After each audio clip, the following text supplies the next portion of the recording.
Hey there guys, and welcome to another Critan photography video, and today I'm going to be showing you an editing portrait tutorial using Adobe Lightroom. So let's get to it. Okay, so the first thing you want to do is open up Adobe Lightroom and choose your portrait picture. This one is of a friend of mine called Sandra, and she appeared in my last video where I did a backdrop review. You can go check that out if you haven't seen it already. So the first thing you want to do is really have a look at the photo that you want to change and how you want to change it. It's not about just putting the best settings and trying to come up with something. You really got to look at the image and say, what does it say to you? What do you want to emulate and what do you want to bring out? With portraits, you really want the eyes and the facial features to really stand out. So in this case, this is a bit of a moody photo, so you should edit the photo in terms of the way it speaks to you. Now, everything I'm going to show you today is my preference and my own style, but hopefully it will give you an idea of the kind of ability that Adobe Lightroom has. So it should be a good learning curve for anyone new to the app. So the first thing I want to do is, at the bottom of the screen, I've got these options and these settings, but I'm going to focus on some of the things I didn't like. So I'm going to go into the light, and I really want to bring down the highlights in her arms so they don't stand out so much. So I'm going to go into highlights. I'm just going to bring that right down.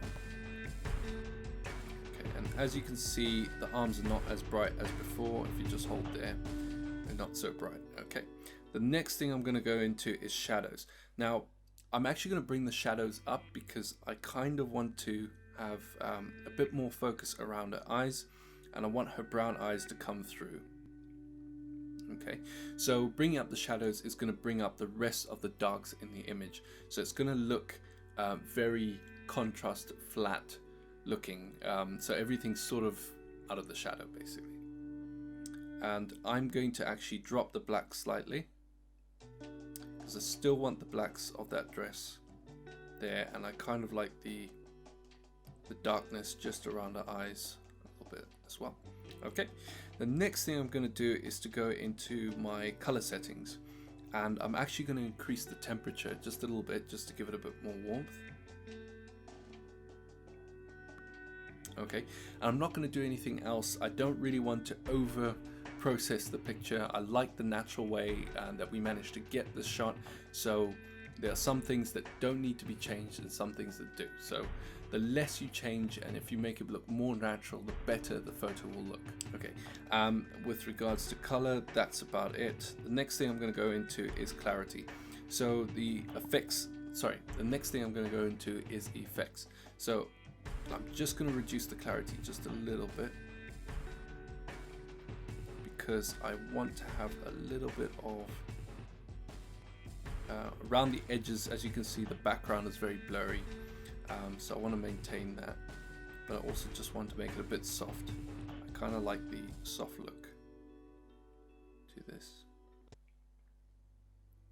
just overall softness. Okay, now once I've done that, my usual thing is to go into the curves tool, but I'm not actually going to go there today. I'm going to do a few manipulations using the selective edits option. Now, for those who haven't used it, what you do is just tap back out into the picture and just scroll to the left hand side, and you'll see this little thing called selective. So tap on that, and it's going to bring up a few options for you. So in this case, you're actually going to select different parts of the image and only edit those particular parts. Top of the screen, just tap the add, and now you can either use a paintbrush, so you can use your finger to paint the effects in, or you can use the radial one, so it's concentrated in a circular area, or you can use the gradient line. But today I'm going to actually just use a couple, so I'm going to just focus on the paintbrush at the moment. The lips look a little bit flat in terms of color, so I'm just going to give them just a little bit of color, not too much. So I'm going to use the paintbrush, and I'm going to select the size of the brush here, so at the top. And what you want to do is tap roughly where you want the effect to happen, and then zoom in. And as you can see, it's quite big already around her lips, so I'm just going to move that to sort of the center, and don't worry about that right now. All you need to do is get the eraser brush and just erase around her lips there.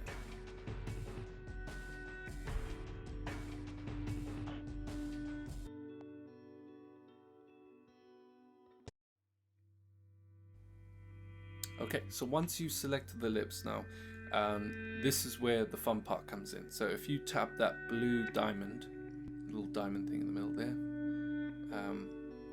and then what you want to do is go into the color settings here, and as long as that blue diamond is lit up, showing the blue, you can actually affect change. So if I take that temperature slider and I make it a bit warmer, notice the color of the lips change in this case. But I'm going to go somewhere about here, halfway, because I want to bring out a bit more the red, and then I'm going to just change the tint a little bit. And then you've also got the color option here, and I'm going to make it red, but not too red, and then drop the saturation a little bit.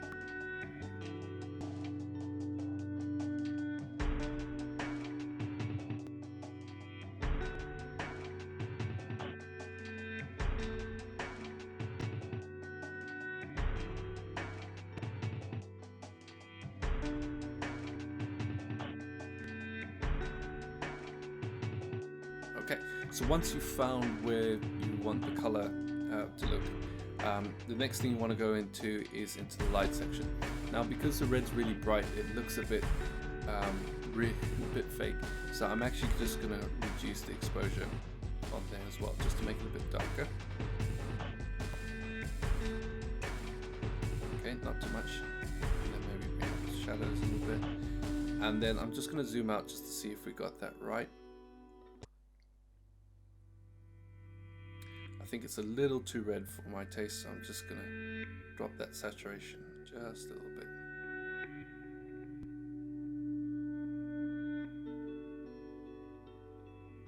Okay, somewhere about there. And there we go. So there you have it. So that's one of the first cool tricks that you can play around with in Adobe Lightroom. So as you can see, her skin has got a few marks and things like that I kind of want to get rid of. So the way I would do it is, you can do this in Photoshop or in Snapseed. You use the little heal tool and clear this up. But Adobe Lightroom doesn't have that, which is really strange considering the desktop version does. So I'm going to actually just use a very simple method here, and that is adding another paintbrush selective edit. And I'm actually going to pick the middle one now. This is a feather one, so it's a bit bigger. And what you want to do is only paint the areas of the face and not the features, so that like the eyes and the lips you want to avoid completely. The nose, not so much in this particular photo, because there's not a lot of detail in the nose, but with the lips and eyes and eyebrows you want to avoid completely.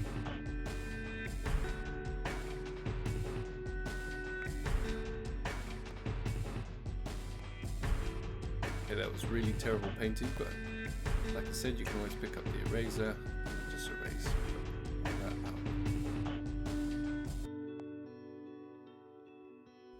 Okay, obviously you can spend a bit more time finessing around those areas. If you zoom in, it will make the brush a bit smaller, so you can affect and really nail it down.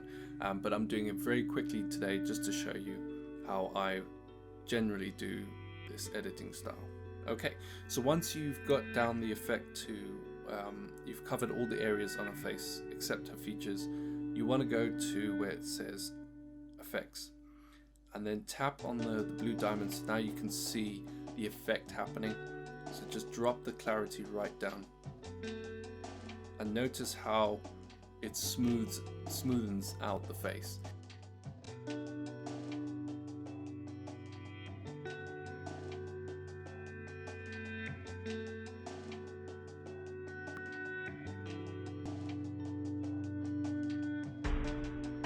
And then you can also go into details and reduce the sharpening just a little bit, not too much.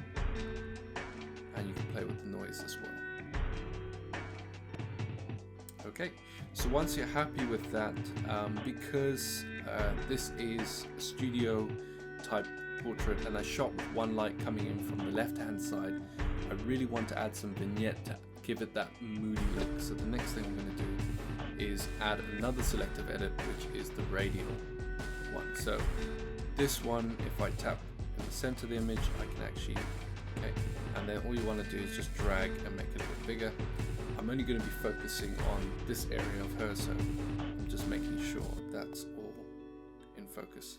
Okay, then the next thing you want to do is I want to invert the red area. So the red area is going to come around her and not on her. So if I hold the center there, it's going to come up with a menu, and if you press invert mask, everything around the area becomes red and not a face, which is exactly what I want to do. And then from there we're going to zoom out quickly, and then I'm going to tap the center. Make sure that's selected. Brilliant. And then what you want to do is go into light and drop the exposure down. Notice how we're getting this nice shadow around her and not a face, so it's kind of like a spotlight on her. And I'm just going to reduce the shadows a little bit.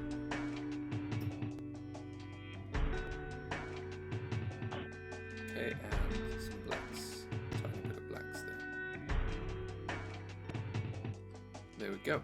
So once you're happy with how it's looking already, the next thing and the final thing I'm going to do is to add in some of that good old curves tool. So the curves tool is going to give it that film look, which is signature in my images, which I really like a lot, and I do use it quite often. So if I go into the curves tool here and I tap on the white one here on the left hand side, it's going to bring up this setting here. So I usually bring it up right somewhere in the middle. And if I just pull and put another point there and pull that slightly down, and just adjust it to the way the image is, because every image is going to be different, so you're going to get a different style each time. Okay, and the final thing I'm going to do is add a bit more warmth, because the arms are looking a bit cold there.